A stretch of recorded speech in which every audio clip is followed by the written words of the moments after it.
ఓం శ్రీ మహాగణాధిపతయే నమ. ఓం శ్రీ గురుభ్యో నమ. ఓం శ్రీ మహాసరస్వత్యై నమ. శ్రీ పద్మపురాణ అంతర్గత సంపూర్ణ కార్తీక మహాపురాణము 25వ రోజు పారాయణము. 19 అధ్యాయము. పృథువు అడుగుతున్నాడు, నారద, నీచే అత్యద్భుతంగా చెప్పబడిన తులసీ మహాత్యాన్ని విని ధన్యుడైనాను. అదేవిధంగా కార్తీక వ్రతాచరణ ఫలితాలను కూడా ఎంతో చక్కగా చెప్పావు. అయితే గతంలో ఈ వ్రతం ఎవరెవరి చేత ఎలా ఆచరించబడిందో కూడా విస్తారంగా తెలియజేయి అని కోరగానే నారదుడిలా వినిపించసాగాడు. ధర్మదత్తోపాఖ్యానము. చాలా కాలం పూర్వం సహ్యపర్వత భూమిని కరవీరం అనే ఊరుండేది. ఆ ఊళ్ళో ధర్మవేత్త, నిరంతర హరి పూజాసక్తుడు, నిత్య ద్వాదశాక్షరి జపవ్రతుడు, అతిథి సేవాపరాయణుడు అయిన ధర్మదత్తుడనే బ్రాహ్మణుడు ఉండేవాడు. ఒకానొక కార్తీక మాసంలో ఆ విప్రుడు విష్ణు జాగరణ చేయదలిచిన వాడే తెల్లవారుజామునే లేచి పూజోపకరణాలు సమకూర్చుకొని విష్ణువాలయానికి బయలుదేరాడు. ఆ దారిలో వంకరలు తిరిగిన ఘోరదృష్టులు పాటిస్తున్న నాలుక, ఎర్రటి కళ్ళు, దళసరిపాటి పెదాలు, మాంసరహితమైన శరీరము గలది, పంది వలె గర్జిస్తున్నది అయిన ఒక దిగంబర రాక్షసి తారసపడింది. దానిని చూసి భీతి చెందిన బ్రాహ్మణుడు హరిస్మరణతో తులసీభరితమైన జలతాడనం చేయడం వలన ఆ నీళ్లు సోకగానే దాని పాపాలన్నీ పటాపంచలైపోయాయి. తద్వారా ఏర్పడిన జ్ఞానం వలన కలహ అనబడే ఆ రాక్షసి ఆ బ్రాహ్మణునకు సాష్టాంగంగా ప్రణమిల్లి తన పూర్వజన్మ కర్మ విపాకాన్నిలా విన్నవించసాగింది. కలహ చెబుతోంది, పుణ్యమూర్తి అయిన ఓ బ్రాహ్మణుడా, పూర్వకాలంలో నేను సౌరాష్ట్ర దేశమందలి భిక్షుకుడనే బ్రాహ్మణుని భార్యను. అప్పుడు మిక్కిలి కఠినురాలినే ఉంటూ కలహ అనే పేరుతో పిలువబడేదానిని. నేను ఏనాడు నా భర్త ఆజ్ఞలను పాటించి ఎరుగను. ఆయన హితువును ఆలకించేదానిని గాను.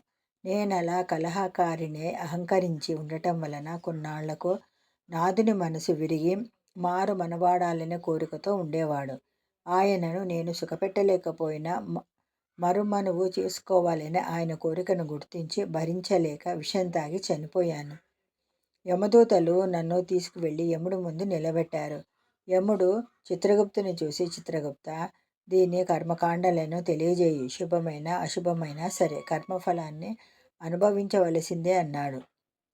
అందుమీదట చిత్రగుప్తుడు, ఓ ధర్మరాజా, ఇది ఒక మంచి పని కూడా చేయలేదు. తాను షడ్రసోపేతంగా భోజనం చేసిన తర్వాత కూడా భర్తకు అన్నం పెట్టేది కాదు. అందువల్ల మేక జన్మ ఎత్తి బాధిష్టియగుగాక. నిత్యము భర్తతో కలహించి అతని మనసుకు బాధ కలిగించినందుకు గాను పంది యోనిని ఉరుగై పుట్టుగాక. వండిన వంటను తానొక్కతే తినిన పాపానికి గాను పిల్లి యోనిని పుట్టి తన పిల్లలను తానే తినుగాక. భర్త ద్వేషిణి అయి ఆత్మహత్య చేసుకున్నందుకు అత్యంత నిందితమైన ప్రేత శరీరాన్ని పొందుగాక. ఇది ప్రేతరూపంలో పొంది కొన్నాళ్ల నిర్జల స్థానంలో ఉండి అనంతరం యోనిత్రయాన జన్మించి అప్పటికైనా సత్కార్యంలా ఆచరించుగాక అని తీర్మానించాడు.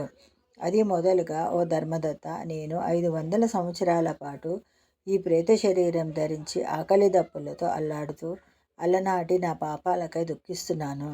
అనంతరం కృష్ణ సరస్వతి సంగమ స్థానమైన దక్షిణ దేశానికి రాగా అక్కడ శివగణాలు నన్ను తరిమి కొట్టగా ఇలా వచ్చాను. పరమ పావనమైన తులసి జలాలతో నీవు తాడించడం వలన ఈనాటి పూర్వస్మృతి కలిగింది. పుణ్య తేజస్వి అయిన నీ దర్శనం లభించింది. కాబట్టి కళంకరహితుడవైన భూసురుడా, ఈ ప్రేత శరీరం నుంచి దీని తదుపరి ఎత్తవలసిన యోనులలోనే జన్మత్రయాన్నించి నాకెలా ముక్తి లభిస్తుందో చెప్పి రక్షించు అని ప్రాధేయపడింది. కలహ చెప్పినదంతా విని కలతపడిన మనసు గలవాడైన ఆ విప్రుడు సుదీర్ఘ సమయం యోచించి దుఃఖభార హృదయుడై ఇలా చెప్పసాగాడు. 19 అధ్యాయము సమాప్తము. 20 అధ్యాయము.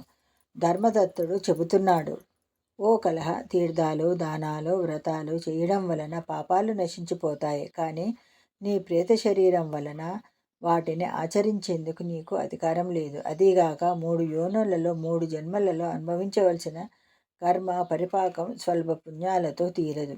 అందువలన నేను పుట్టి బుద్ధెరిగిన నాటి నుంచి ఆచరిస్తూ ఉన్న కార్తీక వ్రత పుణ్యంలో సగ భాగాన్ని నీకు ధారపోస్తాను. తద్వారా నీవు తరించి ముక్తిని పొందు. ఈ విధంగా చెప్పి ద్వాదశాక్షరి మంత్రయుక్తంగా తులసితో ఆమె నభిషేకించి కార్తీక వ్రత పుణ్యాన్ని ధారపోశాడు.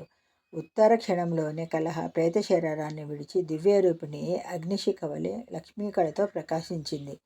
అమితానందంతో ఆమె ధర్మదత్తునికి కృతజ్ఞతలు చెప్పుకుంటూ ఉండగానే విష్ణుస్వరూపులైన పార్షదులు ఆకాశం నుంచి విమానంతో సహా వచ్చారు. వారిలోని పుణ్యశీల, సుశీల అనే ద్వారపాలకుల చేత కలహ విమానమందాసీనంగా చేయబడి అప్సర గుణాల చేత సేవించబడసాగింది. ఆ విమానాన్ని చూస్తూనే అందులోని విష్ణుగణాలకు సాష్టాంగపడ్డాడు ధర్మదత్తుడు. సుశీల, పుణ్యశీలులిద్దరూ అతనిని లేవదీసి సంతసం కలిగించి ఈ విధంగా ఇలా చెప్పసాగారు. ఓ విష్ణుభక్త, దీనుల యందు దయాబుద్ధి గలవాడవు, ధర్మవిధుడవు, విష్ణుభక్తుడవు అయిన నీవు అత్యంత యోగ్యుడవు. లోకోత్తరమైన కార్తీక వ్రత పుణ్యాన్ని ఒక దీనురాలి కోసం త్యాగం చేయడం వలన నీ 100 జన్మలలోని పాపాలు యావత్తు సర్వనాశనమైపోయాయి. ఈమె పూర్వ సంచితమంతా నీచే చేయించబడిన స్నానఫలం వలన తొలగిపోయింది. విష్ణు జాగరణ ఫలంగా విమానం తేబడింది. నీవామెకు అర్పించిన దీపదాన పుణ్యం వలన తేజోరూపాన్ని, తులసి పూజాదుల వలన విష్ణు సాన్నిధ్యాన్ని ఆమె పొందబోతోంది. ఓ పవిత్ర చరిత్రుడా, మానవులకు మాధవ సేవ వలన కలుగని మనోవాంఛితమంటూ ఏదీ లేదు. విష్ణు ధ్యాన తత్పరుడవైన నీవు 2 భార్యలతోనూ కలిసి అనేక వేల సంవత్సరాల పాటు విష్ణు సాన్నిధ్యంలో వినోదించగలవు. విష్ణుదత్తునికి విష్ణుదూతల వరం. విష్ణుదూతలు చెబుతున్నారు, ఓ ధర్మదత్తుడా, వైకుంఠంలోని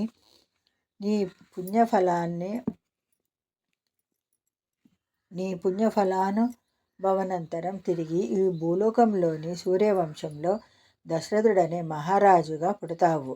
నీ భార్యలిద్దరూ ఆ జన్మలో కూడా నీకు భార్యలవుతారు. ఇప్పుడు నీచే పుణ్యాభిషిక్తి అయిన ఈ కలహయే నీకు ఆ జన్మలో 3వ భార్యగా పరిణమిస్తుంది. దివ్య కారార్థి అయి భూమిని అవతరించనున్న విష్ణువు ఆ పుట్టువులో నీ కుమారుడుగా జన్మిస్తాడు. ఓ ధాత్రి సురవరేణ్య, విష్ణువునకు అత్యంత ప్రీతికరమైన ఈ కార్తీక వ్రతంతో సమానమైన యజ్ఞయాగాదులు కానీ దాన తీర్థాలు కానీ లేవని తెలుసుకో. అంతటి మహోత్కృష్టమైనది నీచే ఆచరించబడినదైనది ఈ కార్తీక వ్రతంలోని కేవలం సగభాగము పుణ్యానికే ఈ స్త్రీ విష్ణు సాలోక్యాన్ని పొందుతూ ఉంది. ఆమెను ఉద్ధరించాలని నీ సంకల్పం నెరవేరింది కనుక నీవు దిగులు పడవకయ్యా అని విష్ణుదూతలు అన్నారు. ఏవం శ్రీ పద్మపురాణాంతర్గత కార్తీక మహత్యమందలి 19-20 అధ్యాయములు 25వ రోజు పారాయణము సమాప్తము. లోకా సమస్త సుఖినో భవంతు. సర్వే జనా సుఖినో భవంతు. ఓం శాంతి శాంతి శాంతి.